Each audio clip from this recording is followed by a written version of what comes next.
ഇതോടൊപ്പം തന്നെ ഒരുപക്ഷെ lionheart_ps എന്ന പേരിൽ ട്വിറ്റർ അടക്കം സോഷ്യൽ നെറ്റ്വർക്കിംഗ് സൈറ്റുകളുടെ തുടക്കകാലത്ത് ഒരു യുവ താരങ്ങളിൽ അതിൽ കൃത്യമായി ശ്രദ്ധ കേന്ദ്രീകരിച്ച ഒരാൾ പൃഥ്വിരാജായിരുന്നു. പക്ഷെ ഇന്ന് സോഷ്യൽ നെറ്റ്വർക്കിംഗിന്റെ സിനിമാ കോളങ്ങൾ കൃത്യമായി പൃഥ്വിരാജ് എന്ന നടനെ ഏതെങ്കിലും തരത്തിൽ ഉപദ്രവിക്കുന്ന തരത്തിൽ നല്ലൊരു ഫോറം രൂപപ്പെട്ടിട്ടുണ്ട്. രണ്ട് കാര്യങ്ങൾ. ഒന്ന്, ഈ ട്വിറ്ററിൽ ഞാൻ ആക്ച്വലി കുറച്ച് കഴിയുമ്പോൾ എനിക്ക് അതിനോട് താല്പര്യം പോയി. നമ്മൾ ഡെയിലി അപ്ഡേറ്റ് ചെയ്യുക, കാര്യങ്ങൾ പറയാന്ന് പറയുന്നതിന്റെ അതിന് വേറൊരു ആപ്റ്റിറ്റ്യൂഡ് വേണം. കുറച്ച് കഴിഞ്ഞപ്പോൾ എനിക്ക് സമയമില്ലാതെ എന്നോട് താല്പര്യം, ഒരു അഡിക്ഷൻ ഉള്ള ഒരാൾ അവിടെ ഇരിക്കേണ്ടതാണ്. അതെ. അപ്പോൾ കുറച്ച് കഴിഞ്ഞപ്പോൾ എനിക്ക് അതിനൊരു താല്പര്യം പോയപ്പോൾ ഞാനിപ്പോ ഓൾമോസ്റ്റ് 1 വർഷമായിട്ട് ഞാൻ ട്വിറ്റർ നോക്കാറേയില്ല.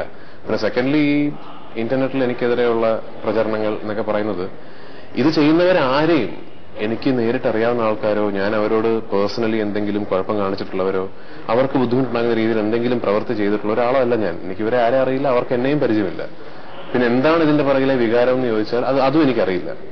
പിന്നെ ആകെ ഒരു സമാധാനമുള്ളത്, ഒന്നുകിൽ അവർക്ക് വേറെ ജോലി കാണില്ല, അല്ലെങ്കിൽ ഉള്ള ജോലി മാറ്റി നിർത്തി അതിൽ നിന്ന് സമയം കണ്ടെത്തി എനിക്കെതിരെ പരാമർശങ്ങൾ ഉയർത്താൻ ഇത്രയും വലിയ എഫേർട്ട് എടുത്ത് ഇത്രയും സമയം കണ്ടെത്തി ഇവർ കഷ്ടപ്പെടുമ്പോൾ എനിക്ക് എത്രമാത്രം പ്രസക്തിയുണ്ട് എന്നാണ് ഒരു രീതിയിൽ ഇവർ പറഞ്ഞു തരുന്നത്.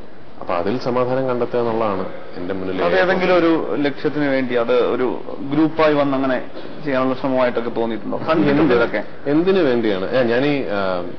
ഞാനും എന്റെ ഭാര്യയും ഒരു ഇന്റർവ്യൂ കൊടുത്തപ്പോൾ ഇംഗ്ലീഷിൽ സംസാരിക്കാൻ അറിയുന്ന നടന്മാരുടെ കൂട്ടത്തിൽ എന്റെ പേര് എന്റെ ഭാര്യ പറഞ്ഞപ്പോൾ അതിനെ തുടർന്നുണ്ടായ കളിയാക്കലിനെ ഒരു വീഡിയോ ദീപു കർണാടൻ എന്നെ കാണിച്ചു. നല്ല ഒരുപാട് പണിയെടുത്തിട്ടുണ്ട് അതിനകത്ത്. അത് അത്ര എളുപ്പത്തിൽ വളരെ ക്രിയേറ്റീവായിട്ട് തന്നെയാണ് അയാൾ ചെയ്തിരിക്കുന്നത്. കാരണം അതൊക്കെ എനിക്ക് തോന്നുന്നു മിനിമം ഒരു 1-2 ദിവസത്തെങ്കിലും എഫേർട്ട് ഇല്ലാതെ അങ്ങനെ ഒരു 7-8 മിനിറ്റുള്ള ഒരു വീഡിയോ ഒന്നും എഡിറ്റ് ചെയ്തെടുക്കാൻ പറ്റില്ല. അപ്പൊ അയാൾ എത്രത്തോളം കഷ്ടപ്പെട്ടിരിക്കുന്നു എന്നെക്കുറിച്ച് ഇങ്ങനൊരു വീഡിയോ ഉണ്ടാക്കാൻ. അപ്പൊ അയാളെ അത്രമാത്രം ഞാൻ ബോദർ ചെയ്യുന്നുണ്ട്. ഒന്നുകിൽ എന്റെ വളർച്ച, അല്ലെങ്കിൽ എന്റെ നിലനിൽപ്പ്, അല്ലെങ്കിൽ ഞാനെന്ന വ്യക്തി, അല്ലെങ്കിൽ ഞാനെന്ന നടൻ അയാളെ അത്രമാത്രം സമാധാനം കെടുത്തുന്നുണ്ട് അയാളുടെ. അപ്പൊ അതെന്തുകൊണ്ട് എന്നുള്ളത് എനിക്കറിയില്ല. സ്റ്റാർഡം